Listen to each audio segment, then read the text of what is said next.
1949 সালের 9 এপ্রিল ভোরের সূর্যের মতো উদিত হয়েছিল শ্রীল প্রভুপাদের সূর্য। তিনি আর কেউ নন, আমাদের সবার প্রিয় জয় পতাকা স্বামী গুরু মহারাজ। তিনি রামনবমী পরবর্তী একাদশী তিথিতে আমেরিকার উইসকনসিনের মিলওয়াকিতে জন হুভার্ট ও লরেন অ্যাটম্যানের পুত্ররূপে জন্মগ্রহণ করেন।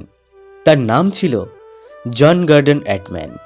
তার পিতামহ বিশাল একটি রঙের কারখানার মালিক ছিলেন। তিনি ব্রাউন ইউনিভার্সিটিতে পড়তেন। সেখানে নবীন ছাত্র হিসেবে আমন্ত্রিত এক বক্তৃতায় বুদ্ধদেবের জীবনীর উপর আলোচনায় তিনি এমনই আকৃষ্ট হন যে তিনি একজন পারমার্থিক গুরুর সন্ধান করতে থাকেন।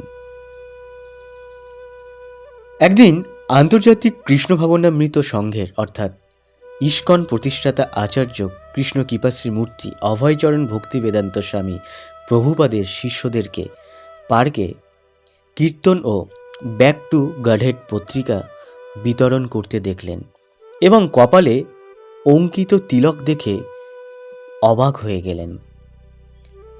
তাদের তিনি ভুলতে পারেন না। বাড়িতে আসার পর কৌতূহলী মনে মনে তাদেরকে খুঁজতে থাকেন। বহুদিন পর তিনি সান ফ্রান্সিসকোতে রথযাত্রার প্রস্তুতি চলাকালে ইস্কন কেন্দ্রটির ঠিকানা খুঁজে পান। তিনি যেখানে শ্রীমান জয়ানন্দ প্রভু সংস্পর্শে আসেন এবং শ্রীল প্রভুপাদের দর্শন লাভ করেন। ইস্কনের সংস্পর্শে আসার 2 মাসের মধ্যে শ্রীল জয় পতাকা স্বামী মহারাজ ইস্কনের আদর্শে নিজেকে উৎসর্গ করার সিদ্ধান্ত নেন। 1968 সালে কানাডার মন্ট্রিয়ালে জন গর্ডন প্রথম দীক্ষা প্রাপ্ত হন এবং তার নাম হয় জন গর্ডন থেকে জয় পতাকা দাস ব্রহ্মচারী।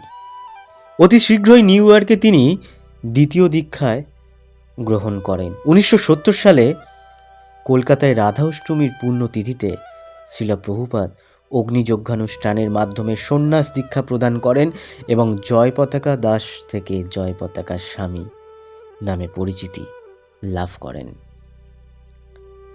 1978 সালের পশ্চিমবঙ্গের প্রলয়ঙ্কারী বন্যার দিনগুলোতে শ্রীলা জয় পতাকা স্বামী মহারাজ জীবনের ঝুঁকি নিয়ে ক্ষতিগ্রস্তদের সাহায্যে সহযোগিতায় এগিয়ে আসেন। তার এই অবদান ও অন্যান্য নিঃস্বার্থ সেবার কথা স্মরণ করে কৃতজ্ঞতা স্বরূপ প্রায় 10,000 গ্রামবাসী জয় পতাকা স্বামীর ভারতীয় নাগরিকত্বের জন্য কেন্দ্রীয় সরকারের নিকট এক আবেদনে স্বাক্ষর করেন। এজন্য 1978 সালে কেন্দ্রীয় স্বরাষ্ট্র মন্ত্রণালয় তার নাগরিকত্বের অনুমোদন প্রদান করেন। সবথেকে বড় বিষয়, আমরা যারা সনাতনী তারা জয় পতাকা স্বামী গুরু মহারাজকে এক ঝলক দেখার জন্য, দর্শন পাওয়ার জন্য আমরা ভিড় করে থাকি। সকলের কাছে এটাই আবেদন বা নিবেদন, আমরা সবাই প্রার্থনা করব জয় পতাকা স্বামী গুরু মহারাজ যেন এইভাবেই ভালো থাকেন এবং ওনার সুস্থতা কামনা করি। হরে কৃষ্ণ।